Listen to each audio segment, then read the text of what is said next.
Donald Trump has pledged to bring more water to drought-stricken California from Canada. Millions of gallons of water pouring down from the north with the snow caps in Canada and all pouring down. And they have essentially a very large faucet. He did sort of suggest water from British Columbia could just be diverted through Oregon and into the Golden State. It's not for sale, won't be for sale ever. But never say never. Never say never. That will never, ever happen.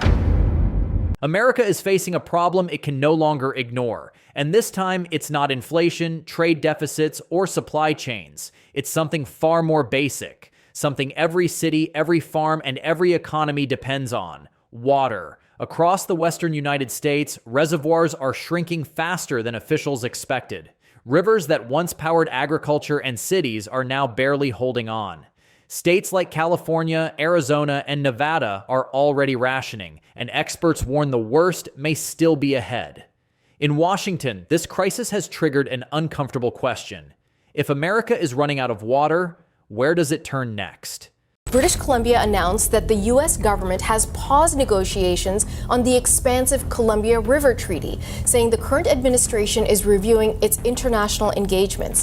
The deadly and devastating wildfires in Los Angeles are drawing new attention to U.S. President-elect Donald Trump's comments about one of Canada's most valued natural resources. The answer, many believe, lies just across the northern border: Canada, a country that holds one of the largest freshwater reserves on Earth. Endless lakes, massive rivers, glaciers that still feed entire ecosystems. To some American policymakers, that water looks less like a natural boundary and more like an untapped solution. Recently, Donald Trump reignited this conversation with a blunt message. The United States, he said, needs access to Canadian water, not as charity, but as a matter of survival and partnership. We have millions of gallons of water pouring down from the north with the snow caps in Canada and all pouring down. And they have essentially a very large faucet. In Ottawa, the response was immediate and unambiguous. Mark Carney made it clear: Canada's water is not a bargaining chip. It is not an export commodity, and it is not open for negotiation. With that statement, a line was drawn, because this wasn't just about water pipelines or emergency relief. It was about control, about who decides the fate of a resource that will define the next century. Canada's freshwater advantage is no secret. Nearly a fifth of the world's fresh surface water sits within its borders. From the Great Lakes to northern river systems, Canada possesses what many nations are desperately losing.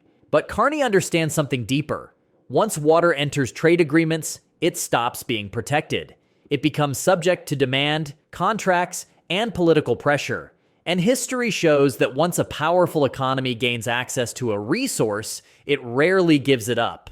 South of the border, the situation is growing more urgent. The Colorado River no longer reaches the sea. Lake Mead has dropped to historic lows. Farmers are being forced to abandon land. Cities are preparing for permanent restrictions. Climate change has turned drought from a temporary crisis into a structural reality. And when survival is at stake, diplomacy begins to change tone. What starts as cooperation can quickly become expectation, then entitlement. That's why Canada's refusal matters. Carney isn't just protecting water levels, he's protecting precedent. Because if Canada agrees to export water to the United States today, what happens tomorrow when conditions worsen? What happens when demand doubles? Or when other nations point to that deal and demand the same access? In that world, water stops being a public trust. It becomes a global commodity, priced and pressured like oil. American lobby groups already see opportunity. Behind closed doors, proposals are circulating for massive water diversion projects, pipelines stretching thousands of miles, infrastructure that would permanently link Canadian ecosystems to U.S. consumption. Supporters call it engineering ambition. Critics call it irreversible damage. Because diverting water at that scale doesn't just move resources. It reshapes landscapes, disrupts wildlife, and alters climate systems in ways no one can fully control. Canadians see this clearly. To them, the idea isn't just impractical, it's dangerous. Once water leaves a watershed, it rarely returns. Lakes don't refill on command. Rivers don't reset after extraction, and ecosystems that collapse don't recover on political timelines. Carney has argued that real solutions to America's drought lie not in importing water, but in reforming consumption, better management, conservation, long-term planning, not shifting the burden north. This is where the conflict deepens. Because from Washington's perspective, Canada's refusal feels like withholding help. From Ottawa's perspective, America's request feels like exporting responsibility. And that difference in framing is critical. One side sees partnership, the other sees risk. And neither is willing to back down. Meanwhile, Canada is taking a different path. Instead of monetizing water, it's investing in protection. Billions are being directed toward climate resilience, watershed conservation, and infrastructure that preserves long-term supply. The goal is simple: ensure that future generations inherit stability, not scarcity. Carney's message is consistent. A nation that loses control of its water loses control of its future. But the pressure is not going away. As droughts intensify and populations grow, water will become the defining resource of global politics. Countries with surplus will face demands. Countries without will face desperation. And in that environment, polite negotiations can quickly turn into strategic leverage. The United States may command military and economic power, but in this arena, Canada holds something just as valuable: time, stability, and water. This isn't a loud conflict. There are no tariffs announced, no sanctions imposed, no headlines declaring confrontation. But make no mistake, the stakes are enormous. Water determines food security, energy production, urban survival. Whoever controls it holds influence far beyond borders. Carney's stance sends a message not just to Washington, but to the world. Canada will not trade its lifeline for short-term relief elsewhere. So what happens next?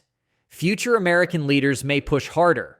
Climate conditions may worsen faster than expected, and public pressure inside the United States may grow unbearable. Each of those forces will test Canada's resolve. But for now, the position remains firm. Canada's water stays in Canada. Because this story isn't just about rivers and lakes, it's about sovereignty, about whether nations can protect their most essential resources in an era of global scarcity. And as climate change accelerates, the value of fresh water will only rise. Today it's a discussion. Tomorrow it may be a demand. And in that future, the decisions being made now will matter more than anyone realizes. If you want to stay ahead of the global shifts shaping tomorrow's world, make sure you're subscribed, because this water dispute may only be the beginning.